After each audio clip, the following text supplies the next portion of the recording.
isinampa kay Jay Sonsa ay yung kanyang pagkakalat ng disinformation, no? So hindi ito libel kasi yung libel ibang crime yun. Yes, ito. Itong sinampa sa kanya is yung violation of Article 154, which is about the spreading of false news or disinformation.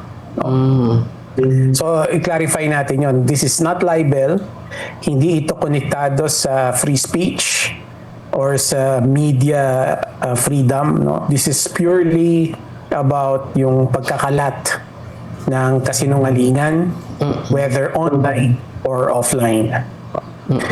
Now, the point na bailable ba to or non-bailable ba to, yun, mali yung nakalagay doon sa charge sheet, no? Or yung arrest warrant, which is nakalagay doon non-bailable. No, that's not correct.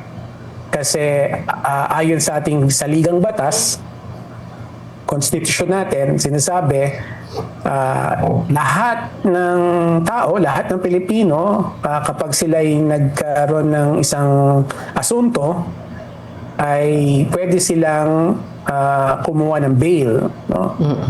Maliban na lang, the exception, Oliver, is kung yung kanilang crime o yung kanilang offense ay inaparusahan ng reclusion perpetua or above or life imprisonment or above, and when evidence is strong.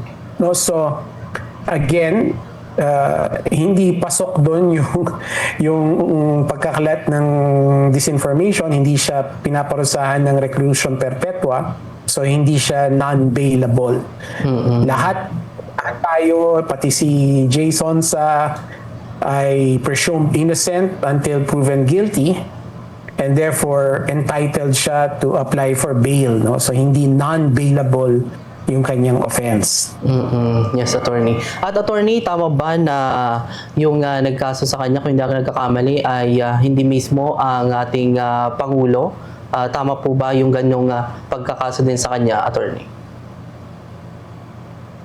Ganda ng tanong mo, Oliver. No? Yes, tama yon kasi gaya na sabi ko, yung nangyari dito ay krimen.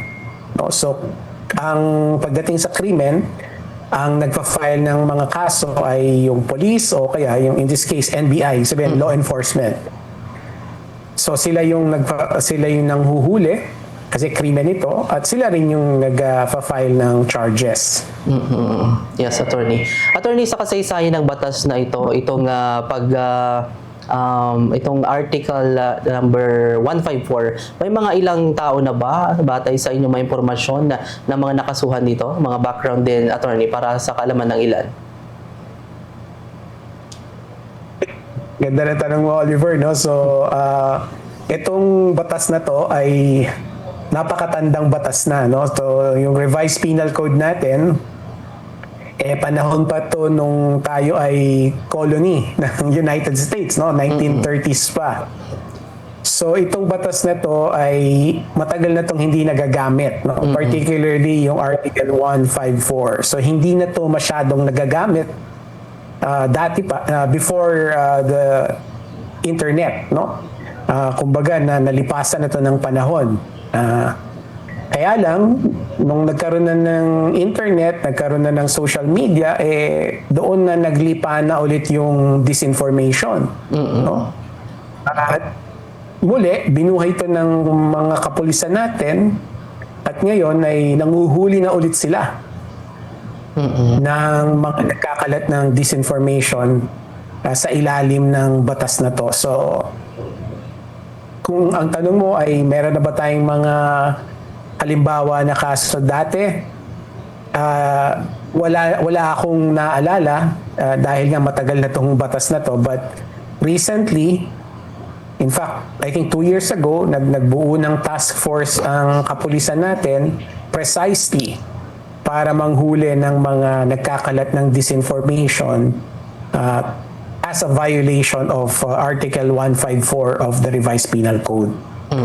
Yes, attorney. So talagang matanda na itong nasabing batas. Pero itong pag-amyenda nitong isang inamyenda na ata ito ng Republic Act number 10591. Bago din po ba itong 10591, attorney?